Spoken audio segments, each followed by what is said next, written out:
Good evening. The Premier has a message to ticket resellers tonight. Their days of ripping people off are over. The province is moving to outlaw the resale of tickets for more than face value, 7 years after axing a cap on those prices. CTV's Queen's Park Bureau Chief Siobhan Morris is live tonight with the details on the province's plan. Siobhan.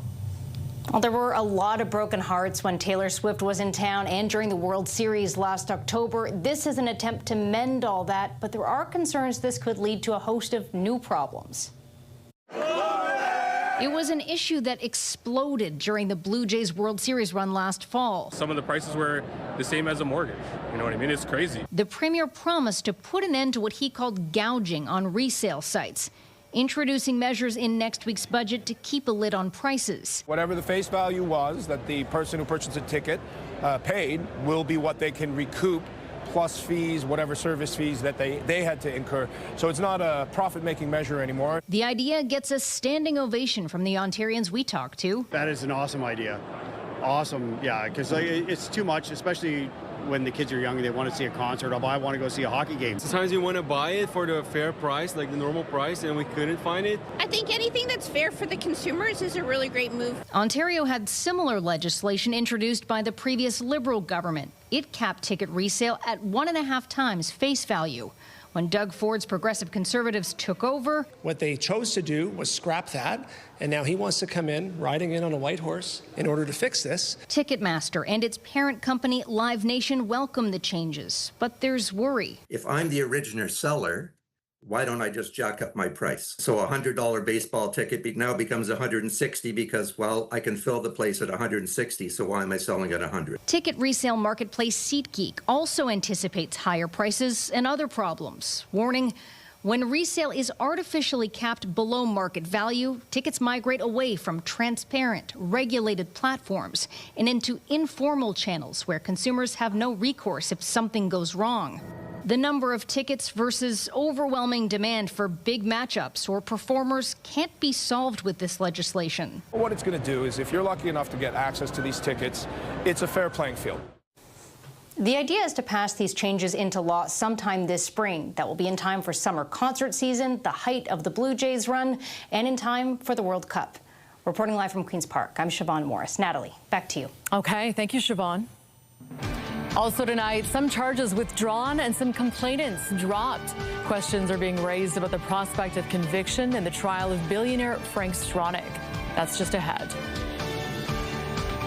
But first, it is not what drivers want to hear heading into the weekend. But the price of gas is about to go up again as a result of the ongoing war between the U.S., Iran, and Israel. That conflict is driving up costs around the globe for oil and other commodities. CTV's Beth McDonnell is live tonight with more. Beth. Nathan, in the past day or so, gas prices in the GTA peaked at $1.74 a liter. Now, some are warning it could be $2 a liter in the coming weeks. It's not just causing pain for people's pocketbooks at the pumps. It's also causing more for people at the grocery store. With his family in business for more than 6 decades, preparing cuts of meat and selling fresh food, Dominic Colangelo knows what spiking prices at the pump mean for the grocery store. You're starting to hear it. You're starting to see it in some of the prices. We're trying to hold back on raising any prices at this point because groceries have been so expensive. He says with the price of diesel up, it's already costing more to transport food on the ground and in the air. And eventually, local farmers will feel it too when they work the fields.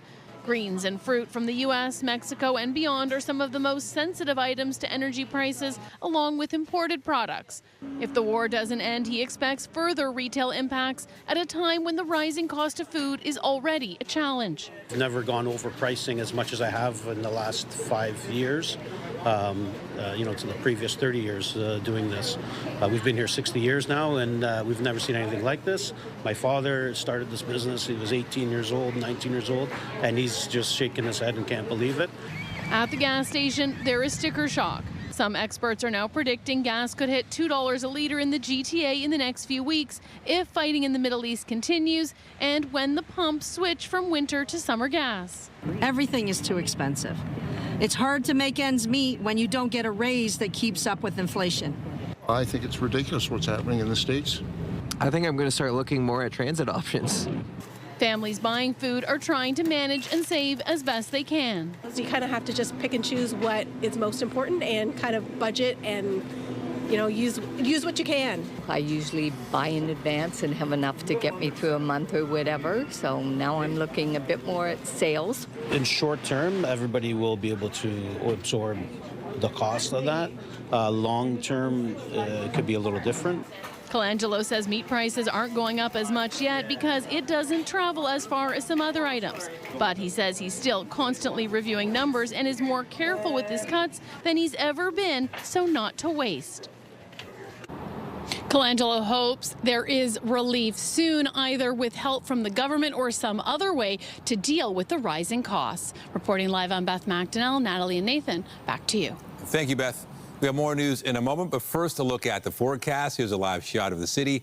It may not look like it, but it's the first day of spring, and eventually temperatures will be rising, but just not this weekend.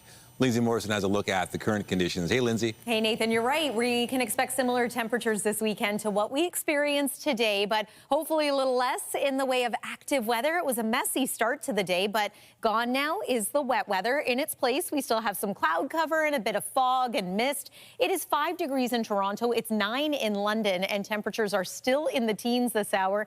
In Windsor, it was a 20-degree day there.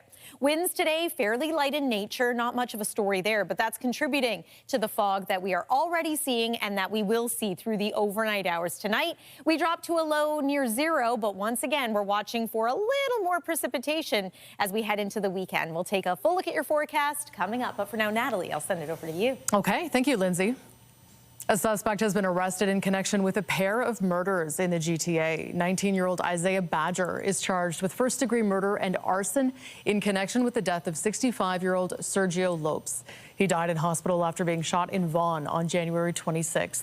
Badger was located by the Calgary Police Fugitive Team on March 19th. He is also charged with first-degree murder in the fatal shooting of 37-year-old Chandan Kumar Raja Nanda Kumar on February 7th in Etobicoke. New York Regional Police are appealing for help tracking down suspects in an armed robbery in Markham. This one's a little bit of an unusual one, just due to the amount of people that were robbed at the time. 3 suspects armed with at least 2 firearms entered a business in the area. That's a little bit of internet cafe, a little bit of a karaoke bar. Investigators released these pictures of the suspects they're looking for. Police say the trio entered a business near Woodbine and 14th Avenue early yesterday morning and forced the customers into a room. They threatened the victims with guns and demanded their cash and cell phones before taking off. 2 Toronto police officers were injured in a collision while trying to make an arrest in North York last night. Police say officers tried to stop a suspect in a vehicle near Finch and Sentinel, but he ran off. Police managed to arrest the 31-year-old suspect, but were involved in a collision in the process. The 2 officers in the vehicle were eventually taken to hospital with minor injuries. The suspect is facing several charges, including dangerous driving and possession of property obtained by crime. A man was sent to hospital following a crash in Markham overnight. It happened around 12:45 a.m. near Major Mackenzie Drive and Kennedy Road. A vehicle flipped onto its roof. The 28-year-old driver was rushed to hospital but is expected to survive.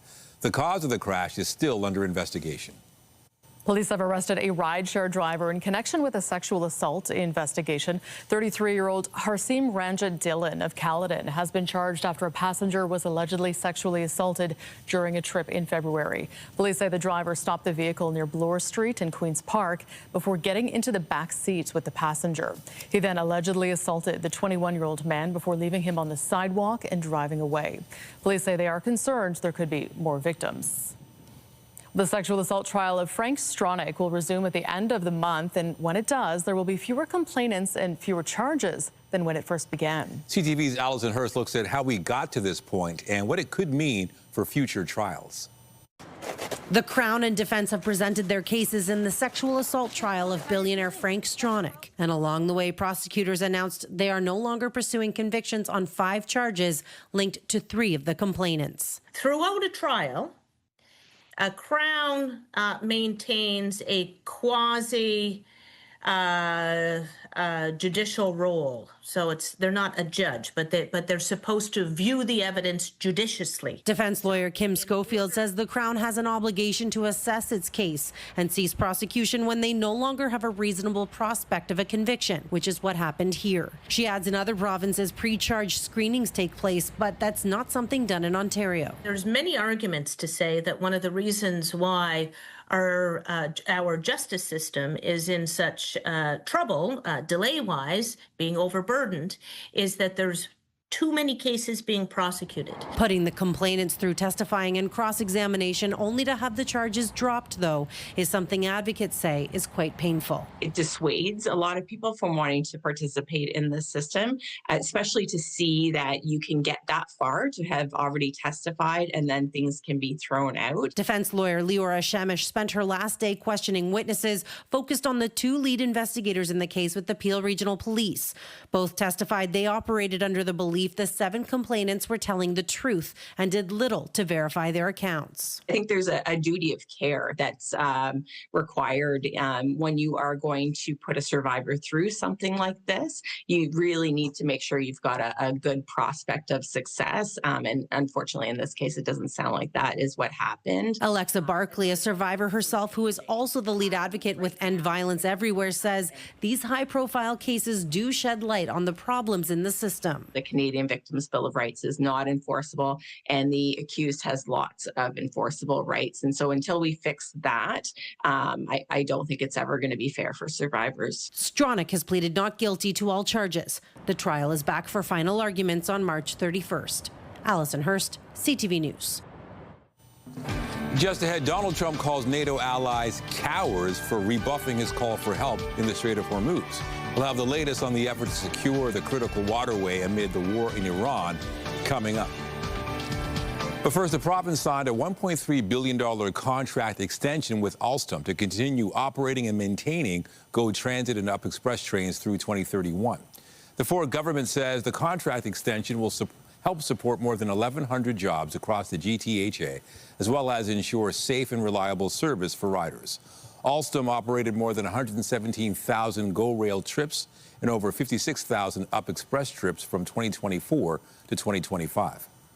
There's a service disruption on GO Transit for commuters to be aware of this weekend. There will be no train service on the Lakeshore West line between Union and Aldershot stations. The closure will be in place tomorrow and Sunday.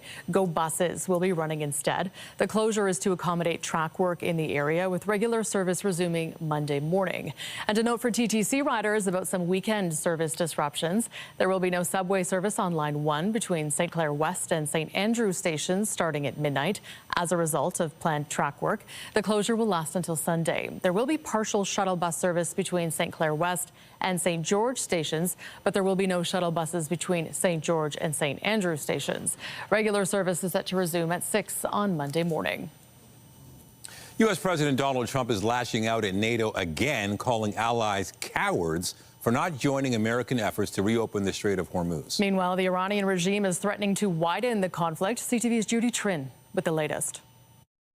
American warplanes and attack helicopters are striking more Iranian targets in efforts to reopen the Hormuz Strait. The United States is also sending 3 more warships and 2,500 more Marines to the Persian Gulf. No force on earth can beat the American sailors or the American military. But for the first time in this war, a U.S. F-35 stealth fighter, nearly invisible to radar, was struck over Iran and forced to do an emergency landing. Donald Trump continues to complain that allies are not sending military support to the Strait. On Truth Social, Trump said NATO without the U.S. would be a paper tiger. He called them cowards, unwilling to help despite so little risk. We will remember, the president warned. Allies were not consulted before the U.S. and Israel launched attacks on Iran.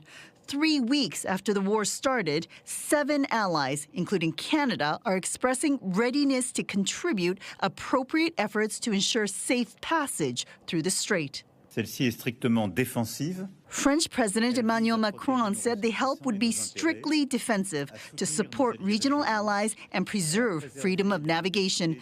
Macron did not provide more details about how that will be done. At the White House, Trump seemed to imply that talks to de-escalate would be difficult. And now nobody wants to be a leader over there anymore. We're having a hard time. We want to talk to them, and there's nobody to talk to. We have nobody to talk to. And you know what? We like it that way.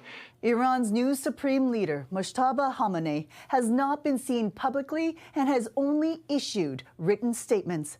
Donald Trump says he believes Khamenei is badly injured. Judy Trin, CTV News, Ottawa. Meanwhile, the United Kingdom is giving the United States the green light to use British military bases to strike Iranian sites attacking ships in the Strait of Hormuz. The UK has resisted direct involvement over fears about being pulled into a wider war. Escalating threats in the Strait of Hormuz triggered a change of course. A UK spokesperson calls it a defensive move. Tehran warned the UK, calling the choice as participation in aggression. Iran's military warned that parks, recreational areas, and tourist destinations around the globe won't be safe for its enemies, renewing concerns of militant attacks far beyond the region, including here in Canada. CTV's Abigail Bielman now on the security threat and what can be done about it. As reported by the state broadcaster, Iran's top military spokesperson warned Friday parks, recreational areas, and tourist destinations won't be safe for Tehran's enemies around the globe. CTV News reached out to a number of top tourism destinations and organizations in Canada, as well as law enforcement. Canada's spy agency told CTV News the terrorism threat level from Iran has not changed, still at medium, meaning that a violent extremist attack remains a realistic possibility. The most likely scenario for serious violence involves a lone actor whose intent to mobilize is unknown to authorities and who may be inspired by the Mideast conflict. Iran has a long history of striking abroad. It goes back to the 1980s, the attack against the Marine barracks in Beirut. In the 90s, there was an attack against a Jewish center in Argentina. We have to obviously be concerned because we know that the IRGC has capabilities globally. They work with organized criminal groups to do targeted killings through transnational repression. This international security expert says he is most worried about the upcoming World Cup, with thousands attending and the eyes of the world on the U.S., Mexico, and Canada. I know already that counterterrorism agencies and those that are working on security for the World Cup have had to factor in the Iran dynamic now. And also Iran is qualified to play. Canada's Tourism Industry Association declined an interview, but told us in a statement they're concerned about any threats that could impact travelers, tourism workers, or destinations, saying they're monitoring official Government of Canada advice carefully and encouraging others to do the same. Abigail Beeman, CTV News, Ottawa. U.S. officials say Cuba will not be allowed to take delivery of Russian crude as two tankers carrying gas and oil are believed to be on their way to Havana. The fuel-starved island has been dealing with blackouts and, in some areas, a lack of running water. Cuba needs imported fuel, oil, and diesel to generate power and avoid more outages. Gasoline sales have been strictly rationed, and gas has been sold on the black market for $8 a liter, 6 times its official price. NASA began moving its Artemis II rocket toward the launch pad at Cape Canaveral today ahead of the planned flight on April 1st. The rocket's expected to take Canadian astronaut Jeremy Hansen and 3 Americans around the move. NASA said the movement to the launch pad could take up to 12 hours using the specialized transporter. The rollout is a major milestone as NASA prepares for its first crewed lunar orbit mission in over a half-century. After the break, snow problem at all in Vancouver. The city is closing out on its first snow-free winter in more than 40 years. Why experts think it could be the new norm. And I'm Pat Foran. Coming up, it's Feedback Friday. Viewers had a lot to say about an American who got a $100,000 hospital bill. More families have concerns about a disability savings plan. And more drivers want their cars repaired but say they're being written off by insurance companies. Feedback Friday is just ahead. Well, spring has sprung. We officially welcomed the new season at about 11:15 this morning. The weather maybe didn't quite reflect that change today. We can expect seasonal highs for tomorrow, but we could get a little bit of wet snow Saturday night. We'll talk about that and perhaps a soggy Sunday coming up in your weekend forecast. When you see it happen, send it to CTV News. Text 10400 from your screen to ours. Text 10400.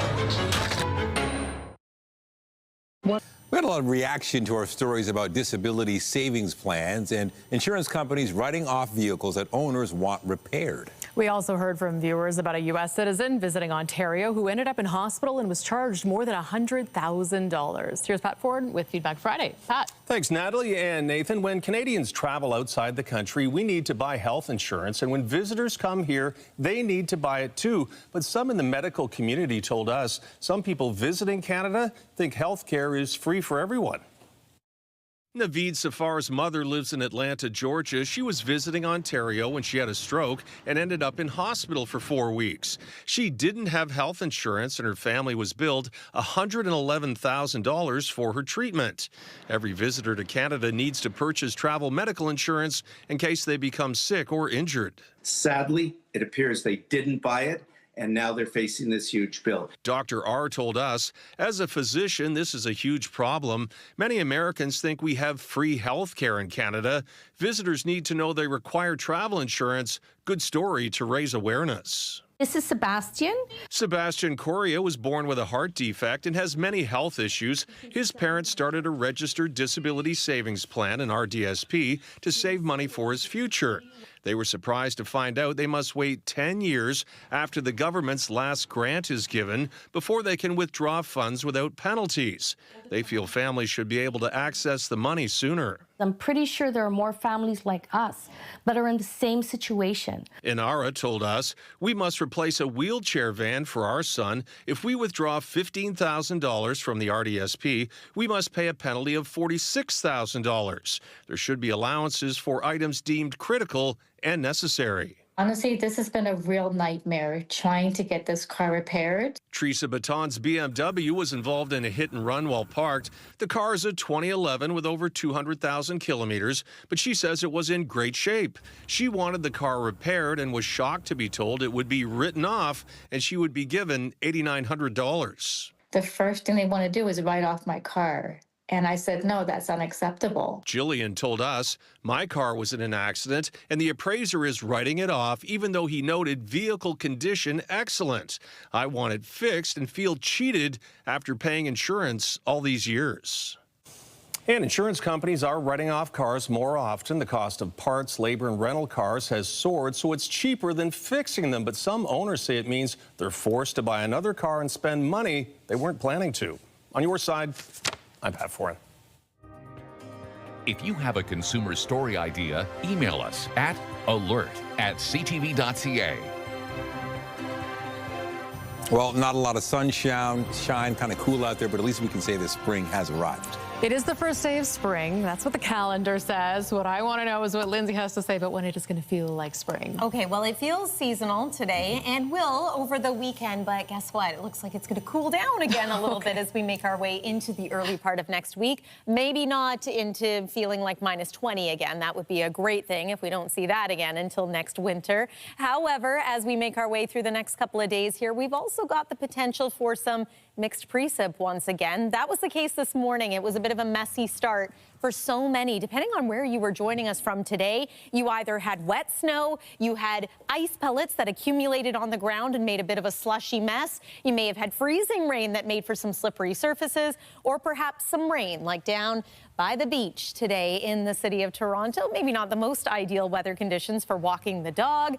As we progressed through the afternoon, we started to dry out. We said goodbye to that weather system. But here's what we're left with. Environment Canada just recently issuing a fog advisory. And this is mainly for communities in through central parts of Ontario, close to the shoreline of Lake Huron. There's a lot of rural roads here that can become very foggy. So this is warning of not only reduced visibility, but near zero visibility at times. So do take care if you're going to be out traveling on the roads tonight. Satellite and radar shows that system departing, the one that brought us the mix of precip with our temperature right around freezing in Toronto. Tomorrow daytime is pretty dry. It's quiet. We've got one system that's going to swing through at night and then another that could bring some communities a bit of a soaking into the day on Sunday. Latest model runs show a bit of a miss for us here in Toronto, but there's your Saturday evening, maybe a burst of wet snow. It's going to be fast moving. It moves on out. And then we are watching for some showers into the day on Sunday. It's mainly Hamilton over toward Niagara and along the north shore of Lake Erie expected to see the majority of the rainfall with this one. But as the temperature falls Sunday night as well, we could again see a transition back to some wet snowflakes here in Toronto.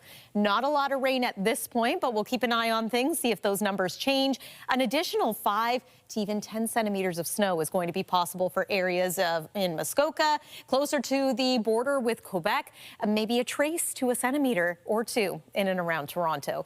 Less likely for that to happen right along the shoreline of Lake Ontario. It is 5 degrees this hour at Pearson Airport. We've been holding steady there for some time now, just shy of our forecast daytime high of 6. 0 is what we're expecting again through the overnight hours tonight, but without a system moving through, we don't have to worry about that messy mix. Cloudy skies for the most part tomorrow. Expect a bit of fog early on once again. Daytime highs, at least, are about where we expect them to be this time of year. Our seasonal norm is +6 here in Toronto, and we will be close to that, not just for tomorrow, but into the day on Sunday. Showers expected at this point, chance of mixing Sunday night. And then there's the early look at next week as the kids head back to school. Below seasonal temperatures, but at least we can enjoy some sunshine for a few of those days. Carry the fire for a world free from the fear of cancer. The Princess Margaret Home Lottery bonus deadline is midnight tonight. Buy early, win more, like the $1.7 million luxury Toronto condo bonus prize, plus $50,000 cash. There's over 11,000 prizes to be awarded, valued at over $13 million, including the stunning $8.5 million Thornhill show home built by Siegel Homes, plus $500,000 cash. Only hours remain. Buy your bonus tickets before midnight tonight. Every ticket gives you the chance to win life-changing prizes and helps fund life-saving cancer research at the Princess Margaret. Buy now at princessmargaretlotto.com or call 1-866-631-1234. Now, there's one city in Canada marking the first day of spring with an almost unheard of feat for a Canadian winter. Vancouver has gone snow-free for the first time in decades. But as CTV's Andrew Johnson explains, that's not necessarily good news. It's been raining this week in Vancouver, a lot. And on this first day of spring, fresh blossoms are already foreshadowing more beauty to come. Sounds like a normal West Coast winter, but this year, something was missing. We did not receive measurable snowfall at the Vancouver airport this winter. Vancouver doesn't get a lot of it, but every winter for decades, there's been at least 1 centimeter of snow on the ground at some point at YVR. Not this season, for the first time since the Queen was in town to open the city's new domed stadium. The year was 1983. The winter of 2025-26 has also been warm. In Vancouver, it was a very warm winter. Our mean temperature was 6 degrees. The normal mean temperature is about 4.3. Now, we could decide to have some fun with that at the expense of our eastern neighbors who got buried this winter. It was crazy. Like, we haven't had storms like that in a long time. But we wouldn't do that. Shocking, to be honest. The problem, Vancouver's warm winter meant less snow fell on the coastal mountains, which could cause serious issues this summer. We really have depended very much in Vancouver and many other municipalities on the slow melt of snow coming from the mountains to recharge our reservoirs. Right now, the region's snowpack is at about 75% of average, which could also leave forests vulnerable to wildfire this summer. At least that's the way things look now. Experts point out if the West Coast experiences a wet spring, particularly in June, which has earned the nickname January for its reputation of dampening the ground and spirits ahead of summer, water levels could be just fine. Andrew Johnston, CTV News, Vancouver. Also tonight, paying out of pocket for some services as the deadline for the province to provide funding for nurse practitioners looms. The pressure to get a policy in place coming up.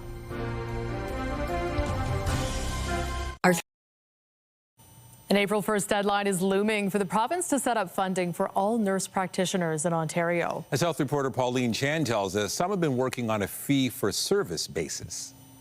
So this is 3 months follow-up, correct? Yes. Emily Park is just wrapping up her 2-year training as a nurse practitioner after working for some years as a registered nurse.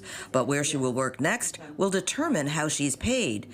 Those like Marak Fazal, who work in one of the province's 27 nurse practitioner-led clinics, or NPLCs, are paid salaries with public dollars. We also practice in other primary care settings, such as family health teams, community health centers, Indigenous-led clinics. Nurse practitioners are in long-term care and correctional centers and hospitals doing primary and specialty care. But Michelle Acorn of the Nurse Practitioners Association of Ontario says a significant number of the 6,000 nurse practitioners in the province are unemployed or underemployed. Nurse practitioners have stepped up and improved access to care for patients. Some, unfortunately, are not publicly funded and are in the private sector right now. Patients are paying out of pocket right now for some publicly funded services because there is no way to remunerate or pay the nurse practitioner because we do not have easily accessible, flexible funding models similar to our physician colleagues. The federally set deadline to do that is April 1st, but the Nurse Practitioners Association fears it won't be met. Today, the Ministry of Health said the Ministry of Health is actively reviewing and engaged in ongoing discussions with provincial and territorial partners and the federal government regarding implementation expectations of the federal government's direction. The ministry should be applauded for the infusion of over $2 billion for primary health care through the Primary Care Action Team. And the mandate is to attach Ontarians, 100% of Ontarians, to a nurse practitioner or a physician and leverage their full teams. Acorn adds that nurse practitioners are a group that's actually growing by 11% each year, so they could play a vital role in ensuring that every Ontarian has a primary care provider. But she says fair, stable funding is key. Pauline Chan, CTV News. Actor and martial artist Chuck Norris has died at the age of 86. Norris starred in many action and martial arts films. He also starred in the long-running TV series Walker, Texas Ranger. Earlier this week, Norris suffered an undisclosed medical emergency while in Hawaii. A statement from his family says he died while surrounded by loved ones. Norris was 86 years old. Just days before it was set to premiere, the next season of The Bachelorette has been canceled. The season, starring the secret lives of Mormon wives Taylor Frankie Paul, had already been filmed, but ABC decided to cancel it after a 2023 video surfaced. TMZ published the video of Paul punching, kicking, and throwing chairs at her ex, Dakota Mortensen, in front of her daughter. Police in Utah tell People magazine an investigation is open and allegations run both ways. On Thursday, Disney Entertainment Television said it was focused on supporting the family. CBS News says it's shutting down its storied radio news service after nearly 100 years as part of a round of layoffs. The network is blaming a shift in radio programming strategies and the challenging economy. CBS News Radio provides content to around 700 stations across the U.S. The service will end May 22nd. 4 Canadians behind bars in Hong Kong claim they were duped into delivering suitcases filled with cocaine. W5's Avery Haynes follows the trail from prison cells overseas to confronting the alleged recruiters here at home. These 4 Canadians behind bars in Hong Kong all say they were tricked into being drug mules. Our investigation shows they were lured by Canadian recruiters working for someone calling themselves Dot. While his real identity remains a mystery, we've been able to track down the alleged recruiters. 19-year-old Cameron D'Souza was messaging Jade on Instagram, offering her a job as an international courier. Yeah, let's go. He lives just 15 minutes from Jade's house. Jade's facing life in jail. Is she? I don't know what the hell's going on. Jade was arrested in Hong Kong with 25 kilos of cocaine in the suitcase she'd been hired to deliver. What did you think was in the bags? I thought it was jewelry. I promise, I thought it was jewelry. I don't know. I'm literally just a sales rep. I don't know. I'm just a young kid trying to make a little bit of money. Jade lives in southwestern Ontario. So too does another detained Canadian, Omar, a college student studying international business management. This is surveillance video from Omar's home the day he flew to Hong Kong. The person walking out of the front door, one of the alleged recruiters. 20-year-old Ahmed Dakil lives with his mother, who puts him on speakerphone. And Omar's in a lot of... Omar's... I don't know. I need nobody to harass my mother. Like, this showing up at people's houses is inappropriate at the end of the day. Yeah, please leave my mom alone, all right? It's inappropriate that he's in jail, possibly for the rest of his life. Ahmed, you could help him. From jail in Hong Kong, Omar named a second person as the local ringleader for the network, Urkum Demir, who Omar claims is in direct contact with the big boss, Dot. I just came back from Hong Kong. Yeah. With Omar. Okay. We understand that you're his recruiter. I'm his recruiter? Yeah. Okay, can we talk maybe another time about that? Well, but... The lawyer present? That not only did you recruit him, but you recruited a lot of people. I didn't recruit anybody. What did you think was in the suitcase? We've uncovered that Omar's 2 alleged recruiters are no strangers to police. Both are currently out on bail after being charged with trafficking cocaine and crack. Waterloo police say they're investigating the criminal network that landed Jade and Omar behind bars. The other 2 imprisoned Canadians are from the Greater Toronto area, where there is no active police investigation into their recruiters. Avery Haynes' full documentary, The Cocaine Suitcases, airs on Saturday at 7 p.m. on CTV and Crave. Still ahead, March break dance, getting down at the Harbourfront Centre in a dizzying display that'll make your head spin.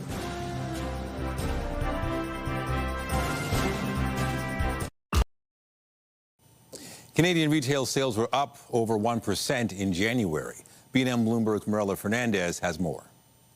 Sales totaled $70.7 billion in January, with increases in 6 of 9 subsectors. Sales totaled $70.7 billion in January, with increases in 6 of 9 subsectors. Vehicles and parts led sales in January, up by 2% month over month. Sales of building materials were also up, and more jewelry, luggage, and leather were sold. Those items get lumped together. Sales were up across all provinces, with Alberta making the biggest gain. Clothing retailer Garage will open a new store on London's famous Oxford Street next week. Garage is owned by Groupe Dynamite, based in Quebec. It is part of an international push for the brand, with plans to open 2 more stores in Manchester, England. Kraft Heinz says it will invest $250 million to modernize its plant in Montreal. It's 70 years old. The goal is to produce more at the facility as Kraft works to offer healthier products. The Quebec site has 41 manufacturing lines that produce everything from peanut butter to ketchup. Here are the closing numbers for the day. The Canadian dollar is up a fraction to 72.92. West Texas Intermediate ended the day at 98.23. Western Canadian Select is up over $1 to 80.31, and the TSX lost another 537 points today. Those are your business headlines. I'm Marilla Fernandez. There is a significant recall of some ovens to tell you about tonight. Some Frigidaire customers are being warned to immediately stop using their oven if they have one of the affected products. The recall is for these Frigidaire gas ranges because of an increased burn risk. 31 people across Canada and the United States have reported injuries so far. The company said the affected gas ranges can experience a delayed ignition of the oven's bake burner. More than 5,000 have been sold in Canada. Frigidaire says owners of the affected ovens should contact Electrolux Group to get a new bake burner installed for free. 5 grocery stores across the country have been slapped with fines for mislabeling some products as Canadian. The list includes 2 Loblaw-owned stores in Ontario. The company says it works hard to keep everything current, but there are times when signage might not be updated as quickly as inventory is replenished. The Canadian Food Inspection Agency says it's issued $47,000 in penalties since last April for inaccurate or misleading country of origin claims. In sports, the Raptors will be looking to extend their winning streak to 4 straight games when they visit the Denver Nuggets tonight. He's got 90 on the season. Jakob running the floor. The Raps are coming off a 139-109 win over the Chicago Bulls on Wednesday. Tip-off for tonight's game against the Nuggets is set for just after 9 p.m. Eastern in Denver. And fans can now buy tickets to see Canada's first WNBA team when it hits the court later this year. Select single-game Toronto Tempo tickets went on sale today. They include 3 games at Scotiabank Arena, as well as matchups in Montreal and Vancouver. Tickets start at $25. Tickets for the remainder of the Tempo's regular season contest, which will be played at Coca-Cola Coliseum, are set to go on sale early next month. The Maple Leafs will be back on the ice tonight when they host the Carolina Hurricanes. Richie, quick turn, rebound, score! The team's coming off a 3-1 loss to the New York Islanders Tuesday. Meanwhile, the Hurricanes are the top team in the NHL's Eastern Conference, while the Leafs sit second from the bottom. Puck drop for tonight's game is set for just after 7 p.m. at Scotiabank Arena. Meanwhile, professional hockey is returning to Hamilton. The New York Islanders American Hockey League affiliate will begin playing at Hamilton's TD Coliseum in the 2026-2027 season. However, the team's move from Bridgeport, Connecticut still requires AHL approval. The team's new name, official logo, and ticketing information will be announced at a later date. It's been more than a decade since Hamilton lost its last professional hockey club, the Bulldogs. Well, there are still lots of activities happening in this city as March break winds down. CTV Jessica Smith has more on how you can pop and lock with breakdancers at the Harbourfront Center. Break by the Lake is turning March break on its head this weekend at the Harbourfront Center. Dance in general, I feel like you could be very creative with, but with breaking specifically, I feel like it's such a different way to move your body. In addition to the regular family-friendly activities, you can catch some of the best break dancers in the world performing this weekend. It's a competition, so it's going to be more of a showcase. There's going to be a lot of dancers coming from all over the world, America, all across Canada, Europe, and Asia. For the dancers participating, it's an opportunity to share their passion for their craft. It's so fun. It's a way to express myself through dance and just to have fun. Always felt like breaking has been my other language because I can always connect with people and there's always a sense of community. Along with some of their favorite ways to move. Like a lot of footwork stuff that isn't like the super big blow up moves I usually see. Those are really cool too. But I personally like footwork and all the stuff you see people do on the ground. I feel like you can get really creative with that. For more information, you can visit harbourfrontcenter.com. There will be free workshops here at the Harbourfront Center throughout the weekend as a part of the Break by the Lake programming if you want to try your hand at a little bit of breakdancing. And you can also come see some of the best breakers in the world Saturday and Sunday. Jessica Smith, CTV News. A b-boy move, nice. Still ahead tonight, capes on and masks up at Comic-Con. Superheroes and villains unite for a cosplay convention in a fantasy world right here at home.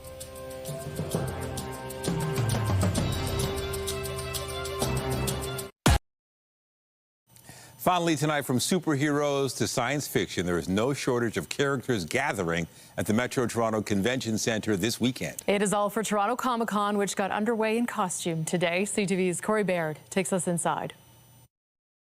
You shall not pass. Toronto must have missed the message. Thousands filled the convention center for the opening day of Comic-Con. Join the dark side. From people looking to land a deal on a lightsaber to those just looking to let their hair down. You didn't need X-ray vision to find heroes here. Pikachu! let's face it, reality, it can be a bit of a downer. So there's comfort and certainty at events like this in fantasy worlds where good always triumphs over evil. When you come to these kind of cons, you're just trying to like, not necessarily escape, but you just want to de-stress. Everyone is like just so creative and happy. It's the people, you know, it's the culture is really nice. Behind every costume, there's a secret identity for each and every convention goer. If you were a superhero with superpowers, who and what would you be? I guess it'd be Afro Man, ever-growing fro. Cool man. I would have the power to make anyone cool, like me. What would your super identity be? I think it would have to be something with flying because I think it's so cool to fly. But I'm also obsessed with cats. So some sort of combination, maybe like a high jump or, you know, I can always land on my feet kind of deal. And when it comes to landing on your feet, it's tough to beat Manny Sanchez's origin story. I'm 20 years old. I had a germ cell tumor, which is pretty much just lung cancer. He didn't know if he'd be here 6 months ago. Today, the camaraderie of his friends is a superpower fueling him. I'm really excited. My heart's pounding a lot. It's awesome. I'm glad I'm able to do something like this. This is something I wanted to do for like years. Toronto Comic-Con runs through Sunday. More than 130,000 heroes and more than a few villains are expected to attend. Corey Baird, CTV News, Toronto. All right, I want to be anchor man. How about you? You know what? Corey can make you a comic sure book cover, I'm sure. That was fantastic. Lindsay, it's the first day of spring. When is it going to feel like it? Well, I mean, it's trying to feel like it today and this weekend, but we have to wait a little while longer before we enjoy that real spring warmth. We are experiencing, though, some fog out there right now. There is an advisory in place for areas north and west of the GTA. Here's what that looks like. Just a heads up if you're going to be doing some traveling out on the roadways tonight. Likely waking up to some patchy fog as well. Daytime high tomorrow, +5. 7 degrees on Sunday, but we're also going to watch for some showers that day and maybe a little bit of wet snow into Saturday night. And then next week is cooler once again, but looking forward to some of that sunshine each of those days. Natalie and Nathan. Well, there you go. Predicting it is Lindsay's superpower. Be sure to join Heather Butts tonight at 11 for CTV National News, followed by Sean Lathong with our next local newscast at 11:30. Meantime, our coverage continues anytime on CP24 and at ctvnewstoronto.ca. For Lindsay Morrison and all of us here at CTV News, thank you for watching. Have a good night.